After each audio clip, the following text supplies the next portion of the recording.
footage has emerged from Okigwe, Imo State, Nigeria, showing a tense shootout between the Bafra Liberation Army, BLA, and Nigerian security forces, including the military and local militias. This is not an isolated case, but part of an ongoing standoff that has claimed lives and rattled communities. Thank you.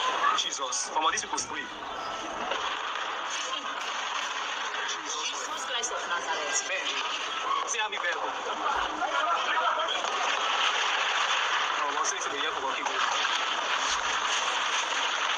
Jesus. See them, see them. Have you seen them? See them.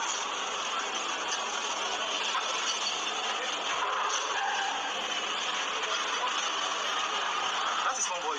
And a poor boy. The BLA remains defiant, vowing not to retreat in what they call a fight against occupying forces. The gunfire caught on video is more than just a battle. It's a signal that the push for Biafra is far from over. Lovers of Biafra all over the world. Good morning, good afternoon, good evening, depending on your location. Today's date being 3rd of August 2025. Please, if you get this information, please help me and share it, so that if you have a brother or sister living in Okigwe, like this axis I'm going to show you now, I'm going to mention now, this axis is like a Bletiti, Ako, Omololo, Ihube, all these places in Okigwe. Please, if you have a brother living there, please tell them Shubaki, there's a very serious work going on in Okigwe right now. Please, this video I'm going to show you now, just watch and see how what have been going on. And now, currently now, there's a good achievement from Bafra Liberation Army that have neutralized the Erous terrorists. Comment, just watch this video, comment and share. Please, don't hesitate to comment. Don't hesitate to love your brother. Don't hesitate to support Bafra Liberation Army. Thank you, and God bless you. Biafrans all over the world and lovers of freedom all over the world, we greet you all. Like we are announcing the ongoing war in Biafra land between the Biafra Liberation Army and the Nigerian Zoo terrorists. Today, the Biafran Liberation Army have succeeded in collecting 2 arms from the Nigerian terrorist force, and they cannot deny it, as the war is still going on in Okigwe and in the whole Biafra land. Like you are hearing the news of what is happening in Oso and in Owerri State. We are here happy to announce the victory of the men on ground, because today's war is a very nice one, and it goes well because we have succeeded in neutralizing the zoo, and today. Meanwhile, Imo State Governor Hope Uzodimma has addressed the gruesome killings in Ibiato North, assuring residents that masterminds won't walk free. You don't see the importance of the whistle. Service at the government house chapel, he confirmed the arrest of the man who beheaded a former local government chairman 2 years ago. That suspect has reportedly confessed and named political sponsors, now under police interrogation. Is Imo State finally tightening its grip on these shadowy figures? Or are we only scratching the surface? The governor insists more arrests are coming as his administration boosts intelligence gathering and security operations.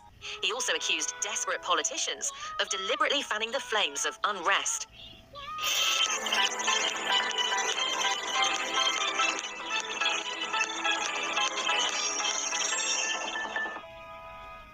What happens when the country sworn to protect your rights becomes the architect of your suffering? The family of Mazi Nnamdi Kanu is no longer asking questions, they're giving answers. In a powerful public statement, they are calling out the United Kingdom for its role in what they describe as a modern-day betrayal of justice. Mazi Nnamdi Kanu, a British citizen and leader of the indigenous people of Biafra, IPOB, was abducted in Nairobi, Kenya in June 2021. Without legal proceedings, he was secretly flown to Nigeria, a move that violated Kenyan laws and international protocols. But the silence from the UK, even louder than the crime itself. The Kanu family says Britain didn't just watch, it was part of the plan. While the UK Foreign Office and High Commission stayed quiet, a British citizen was tortured and dragged across borders in chains. Is this how Britain protects its own? According to the statement, British consular officials later visited Kanu in custody. When he asked why the UK was allowing him to be prosecuted for statements made in the UK, where both IPOB and Radio Biafra are legal, the response was vague. "We'll get back to you."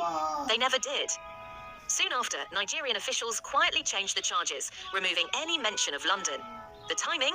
Too convenient to be innocent. The family believes this was done with UK approval to avoid legal complications on British soil. Despite IPOB's legal recognition in the UK and no court ruling against it, Britain has refused to challenge Kanu's trial. The question remains, why? From the Biafran genocide of 1967 to Kanu's current ordeal, the Kanu family says Britain has simply changed weapons, from bombs to silence. Their message is clear. If anything happens to Nnamdi Kanu, the UK cannot claim ignorance. It must answer for complicity. Will Britain remain silent again, or will it finally speak out and stop pretending to be a neutral observer? Let history decide. And in neighbouring Cameroon, the Ambazonia Defence Forces, ADF, have claimed responsibility for a strategic bomb attack on a Cameroonian military tanker. All soldiers aboard were reportedly killed. This strike comes just weeks after the US Embassy in Cameroon trained Cameroonian troops on explosive detection. Now critics are asking, what's the point of all this foreign aid if it's not stopping the violence?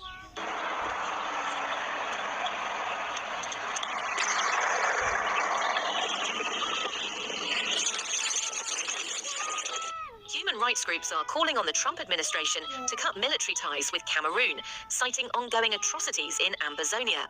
As US taxpayer money continues to flow, so do accusations of complicity in fueling repression. You've just heard the latest from Biafra News Network, where we don't just report, we ask the questions others won't.